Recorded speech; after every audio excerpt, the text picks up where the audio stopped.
Let the feast begin. Food in movies. It is not something we often stand still and think about. But after this video, you'll never watch a dinner table scene in the same way again. That's because many filmmakers secretly use food as a tool to give insights into characters and to propel the story in a certain direction, like in this famous scene from the movie Inglourious Basterds. Monsieur, à votre famille et à vos vaches, je dis bravo. That's why we're going to have a look at some of the most iconic food scenes in the history of cinema and find out what food says about movie characters. But before we start, I want to thank Atlas VPN for sponsoring this video. Walter, are you playing Subway Surfers again?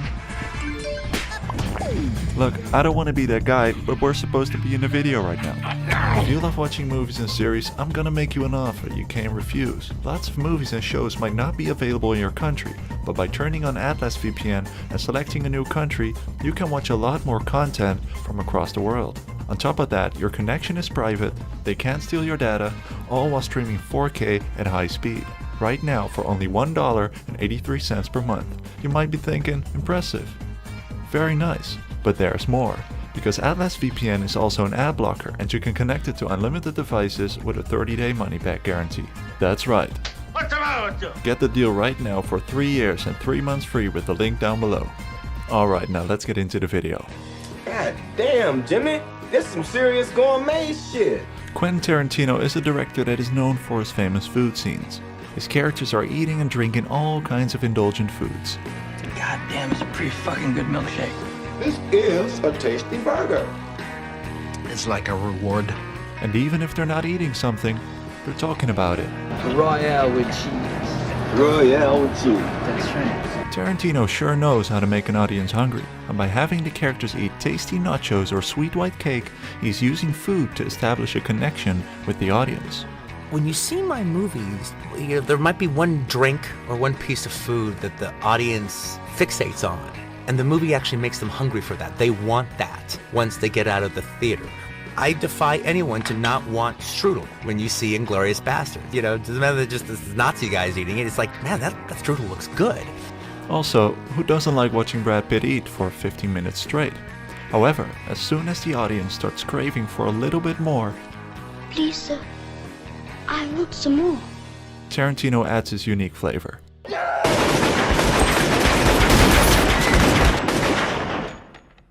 In a Tarantino movie, 1 minute you're eating a Denver omelet, next minute someone's sticking a gun in your face.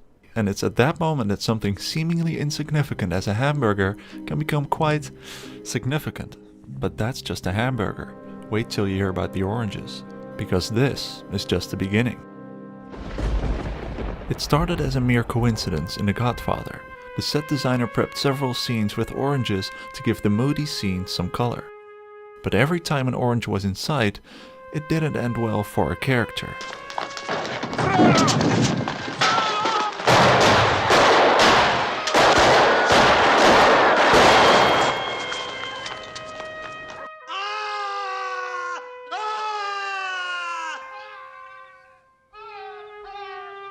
And so oranges turned into a bad omen. In Children of Men, an orange is peeled in the back seat, and after that, all hell breaks loose.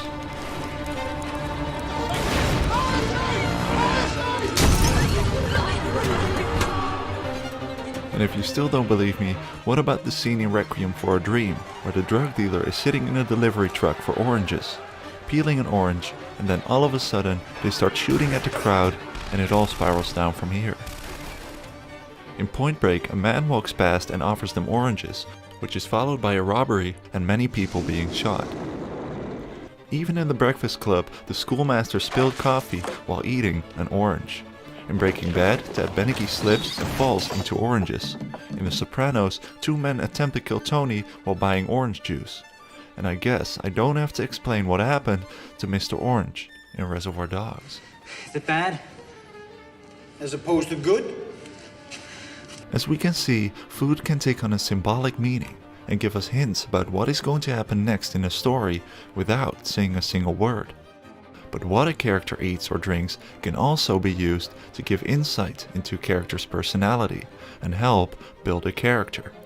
So let's have a look at a couple examples of how food can be used for characterization.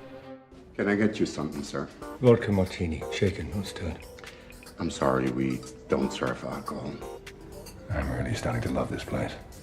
To quote director Paul Thomas Anderson, you can tell a lot about the person by what they order for breakfast. Want some bacon? No, man, I don't eat pork. Or what their favorite drink says about them. James Bond has been shaken by lots of experiences, but not so much that it stirred up his mind. And how it's ordered can tell us a lot about the person too.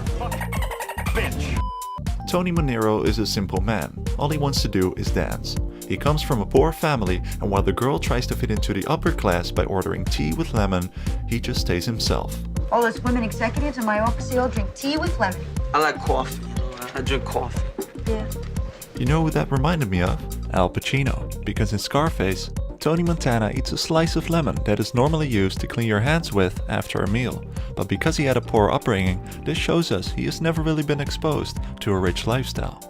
They often say you are what you eat, which gets taken quite literally in the case of slave owner Calvin Candy, who is named after his sugar tooth.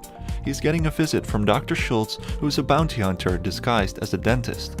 And what is the biggest enemy of a dentist? Exactly, candy. Similarly, food can create stereotypes like in the Breakfast Club. Sushi for the fancy girl, lots of proteins for the athlete, a perfectly balanced lunch for the nerd, and of course, nothing for the bully. However, the whole point of the movie is to escape these stereotypes and not let someone else tell you who you are. What are you? An idiot sandwich. Idiot sandwich what? Sometimes it's when a character eats that can tell us a lot too, like Aldo Rain casually eating a sandwich during an execution. Spider-Man watching danger unfold and decides to eat a hot dog because he wanted to give up his superhero life and finally be a normal human being. But just like with the dangers of oranges, when a certain type of food or drink is used frequently for a character trait, it can become a trope as well. And the apple's one of those next. Stemming from the ancient old biblical sin, Adam and Eve lived in paradise in total innocence until the serpent, also known as the devil, enticed them to eat the forbidden fruit, an apple. As such, a bite from the apple can be used to indicate a character's loss of innocence and step to the evil side. This coincides with a seductive power, but can also be used to show a character's power and control over a situation. Similarly, milk is used as a symbol of innocence and purity. We all drank it as a child. Would you like a drink after takeoff? Milk?